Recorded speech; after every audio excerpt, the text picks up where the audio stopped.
खैर, पाठशाला में अब अगला चैप्टर जिसमें आपको बताऊंगा बांग्लादेश में सत्ता बदलते वहां के हिंदुओं के लिए क्या ऐलान हुआ, पीएम मोदी की चिट्ठी ने क्या कुछ बदला, बांग्लादेश में भी पाकिस्तान का एजेंडा फेल, बौखलाए मुनीर ने कहां लगा दिया महिला आतंकियों का ट्रेनिंग कैंप, और पाकिस्तान की क्रिकेट टीम तो हारी, हॉकी टीम बनी भिखारी, पाकिस्तान अपने प्लेयर से बर्तन क्यों मंजवा रहा है, अब इसका चैप्टर। पिछले 18 महीने से नरेंद्र मोदी के सामने एक बड़ा चैलेंज बांग्लादेश का था, क्योंकि वहां पर हिंदू विरोधी कट्टरपंथी हावी हो चुके थे। लेकिन मोदी की यही खास बात है, चैलेंज कैसा भी हो वो हार नहीं मानते, लगे रहते। आज बांग्लादेश में नई सरकार है, नया पीएम है, और सबसे बड़ी बात यह कि हिंदू विरोधी कट्टरपंथी जिन्होंने बांग्लादेश में गदर काट रखा था, हिंदुओं का जीना मुहाल कर रखा था, वो साइड लग चुके। आज आपको बताऊंगा कि क्या बांग्लादेश में सत्ता बदलने से हिंदुओं को राहत मिलने की उम्मीद बढ़ गई है। वहां नए पीएम ने हिंदुओं को के लिए आज क्या ऐलान कर दिया, क्योंकि आप देखिए कि जिस बांग्लादेश में हिंदुओं की लिंचिंग हो रही थी, उस बांग्लादेश में नई सरकार बनते ही हिंदू मंत्री बनाए जा रहे हैं। भारत की तरफ दोस्ती का हाथ बढ़ाया जा रहा है, भारत के खिलाफ जहर उगलने वाले हटाए जा रहे हैं। यह सब तब हो रहा है जब कट्टरपंथी यूनुस ने अपने 18 महीने के राज में भारत बांग्लादेश के रिश्तों को बर्बाद करके रख देने वाले काम किए। यूनुस के रहते ही बांग्लादेश में हिंदुओं पर अत्याचार हुए। पाकिस्तान को भी बांग्लादेश में घुसने का मौका यूनुस ने दिया था, लेकिन अब यूनुस का खेल खत्म हो गया है, मुनीर का भी खेल खत्म हो चुका है। नई सरकार और नए पीएम से बांग्लादेश में हिंदुओं के लिए क्या बदल रहा है, आज आपको बताऊंगा। यह भी बताऊंगा कि उधर पाकिस्तान का बांग्लादेश में खेल खत्म हुआ तो पाकिस्तान ने कौन सा पुराना खेल शुरू कर दिया, कैसे मुनीर ने अपनी महिला आतंकियों की फौज को उतार दिया है, और कहां महिला आतंकियों की ब्रिगेड की ट्रेनिंग कैंप लगवा दिए।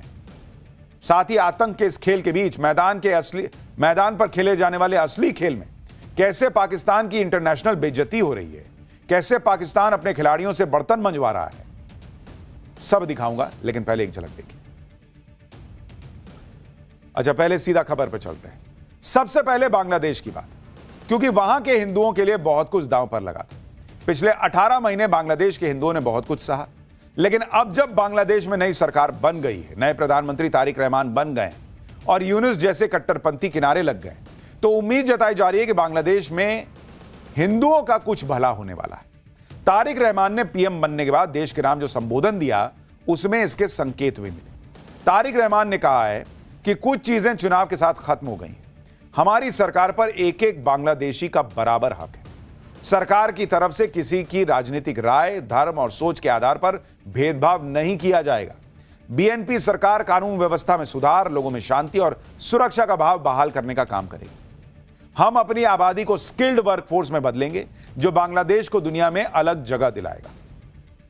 बांग्लादेश के हिंदुओं को लेकर तारिक रहमान ने क्या कहा है, एक बार सुनिए आप, जिससे बांग्लादेश के हिंदुओं को लेकर एक नई उम्मीद जगी है। बांग्लादेश के नए पीएम ने वहां के हिंदुओं को लेकर बड़ा मैसेज दिया।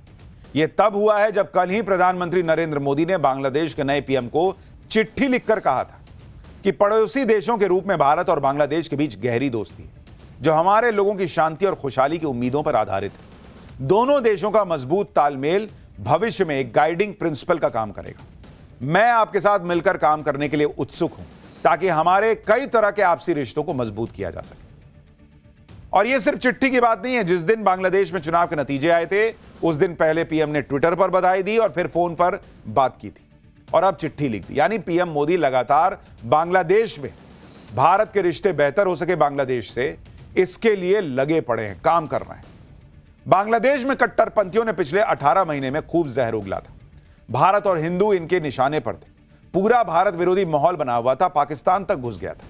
इसके बीच पीएम मोदी ने चुपचाप डिप्लोमेसी का सहारा लिया, और इस तरह से डिप्लोमेसी हुई कि आज की डेट में बांग्लादेश दोस्ती का हाथ बढ़ा रहा है। भारत ने भी अपने नए पत्ते खेलकर बांग्लादेश के साथ रिश्ते सुधारने की पहल की है। तारिक रहमान के शपथ ग्रहण में भारत ने लोकसभा अध्यक्ष और विदेश सचिव को भेजा था।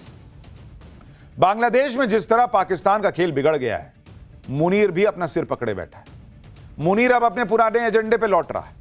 आतंकियों को पालने वाले मुनीर ने महिला आतंकियों के लिए ट्रेनिंग सेंटर खोल दिए हैं। आप तस्वीरें इस्लामाबाद की देखिए, जहां आतंकी संगठन लश्कर ए तैयबा महिला आतंकियों के लिए ट्रेनिंग सेंटर बनवा रहा है। बताया जा रहा है कि अभी तक लश्कर ए तैयबा अपनी महिला विंग का इस्तेमाल राजनीतिक और प्रोपेगेंडे के लिए करता था, लेकिन अब लश्कर ए तैयबा की महिला विंग प्रमुख इफ़ात सईद ने खतरनाक संकेत दिया है।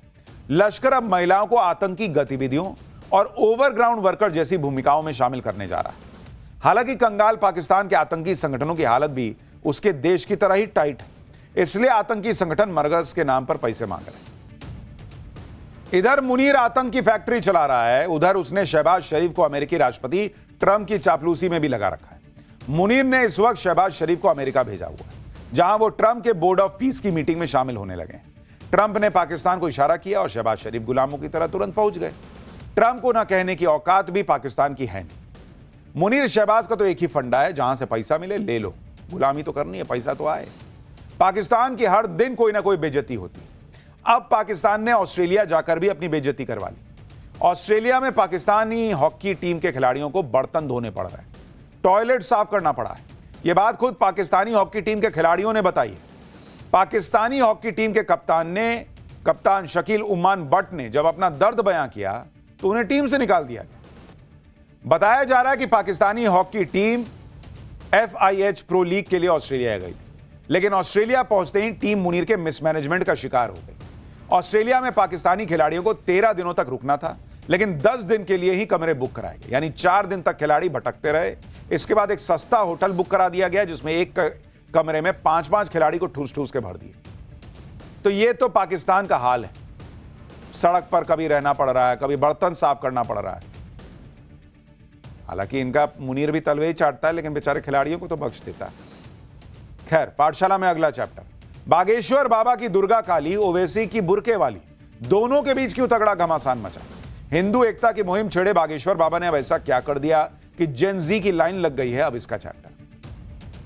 बागेश्वर बाबा जब सनातन की मजबूती के लिए कुछ बोलते हैं, एक इकोसिस्टम तुरंत बवाल खड़ा करने की कोशिश में जुड़ जाता है, क्योंकि बागेश्वर बाबा हिंदू राष्ट्र की बात करते हैं, हिंदुओं से एकजुट होने की अपील करते हैं, अवैध धर्मांतरण रोकने के लिए और रास्ता भटक चुके सनातनियों के घर वापसी के लिए मुहिम छेड़े बैठे हैं।